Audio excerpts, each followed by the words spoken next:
একটা কীরকম যেন দেখতে, কিন্তু এটা খুব সুস্বাদু হয়েছিল। আর সে কারণে মটরশুঁটির যে খোলাগুলো সেগুলোকে লবণ দিয়ে একটু ঠান্ডা জলে, তারপরে গরম জলে দুটোকে একসাথে মিশিয়ে ভালো করে একবার ভাপ দিয়ে নিচ্ছি। ভাপ দিতে 2-3 মিনিট লাগবে। তারপরেই দেখুন এরকম একটা নরম তৈরি হয়ে যাবে। আজকে আমার কাছে অনেক অনেক মটরশুঁটি ছিল।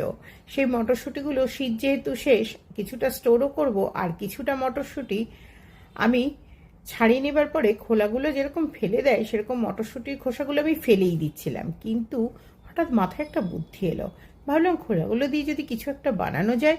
সেজন্য দেখুন এই এত এত এত খোলা ছিল আমার কাছে। সেই সমস্ত খোলা দিয়ে আমি একটা কিছু নতুন বানালাম। কি বানালাম চলুন দেখে নেওয়া যাক। প্রথমে দেখলেনই যে খোলাগুলোকে আমি ভালো করে ভাপিয়ে নিয়ে এসেছি। ভাপিয়ে নেবার পরে কিছুটা নিয়েছি, অতটা তো একসাথে করা যায় না।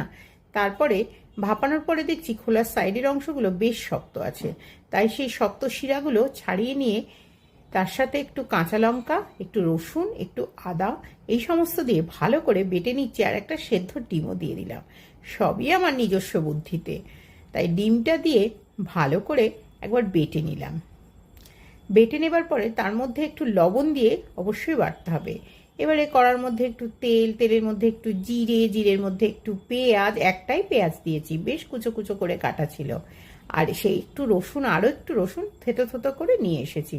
একটু কাঁচা লঙ্কা এই সমস্ত দিয়ে ভালো করে ভেজে নিলাম। আর যে পেস্টটা বানালাম সে পেস্টটাকে কিন্তু ছেঁকে নিতে হবে।